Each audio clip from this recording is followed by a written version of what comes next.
now keeping you and your family safe. This is 2 Works For You weather, certified most accurate. Well, if you were out there this morning, it was definitely a cold place to be. Very cold. I was out there earlier. The sun's out, so that's helping a little bit right now. It's helping. It's going to be a process because we have some high clouds today. But believe me, by the end of the weekend, you will forget about these numbers. Veneta, Craig County, it was 11. Wow.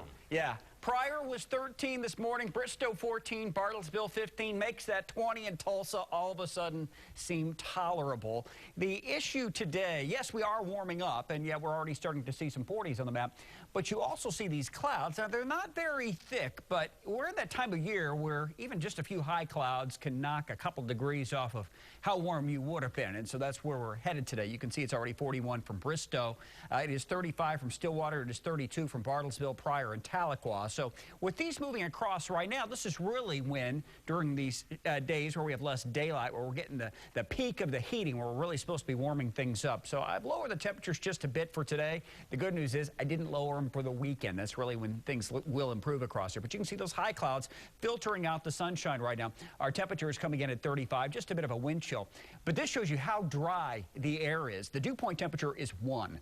That is extremely dry air, and that dry air over the weekend will start to increase the fire danger. Now, our storm from the other day is pushing through the northeast. Look at all this snow. Finally, they haven't seen a big snow in this area all year long, except for along in here when they had the blizzard on Halloween.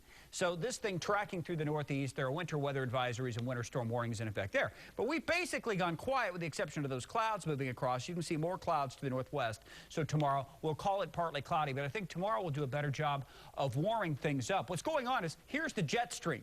This is the cold side. This is the warm side. Well, the cold side has moved in. It's going to move away. We're going to go back into the warm side over the weekend. And then the early part of next week, we're going to go back into the cold side. This thing's just going to kind of wiggle around. And so the temperatures are going to kind of go up and down. The ups will really be nice. We may approach 70 as we get toward Monday. The downs will be highs that are closer to 35 to 40 degrees. But you can see today, again, just a few clouds. Kansas City 31, Dallas at 56. Now tonight, yes, it's going to be warmer, but it's still going to be cold out there. We are still going to be in the 20s.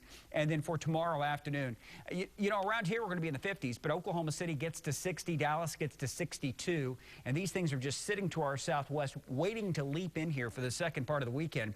The only disadvantage to the whole warming trend thing will be that increasing wind. And the fact that we really haven't seen a significant rain now for the better part of a month, except for those areas south of I-40. So the fire danger, especially by Sunday, will be very high. And, you know, we need one of those rains where it's a good widespread 1-inch rainfall area wide to kind of start chipping away at this.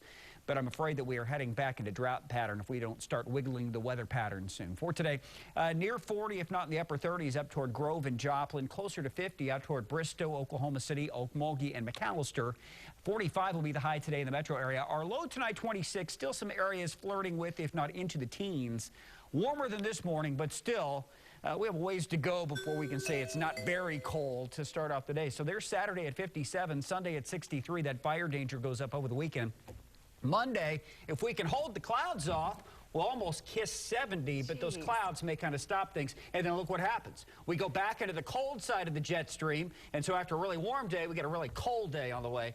Next Tuesday, only a high of 38 degrees. The roller coaster returns. We need the pattern to shift where we get one of those big sloppy storms coming in out of the southwest. Yeah. I don't see that coming anytime soon. All right. Thank you, Andy. Well, tragic.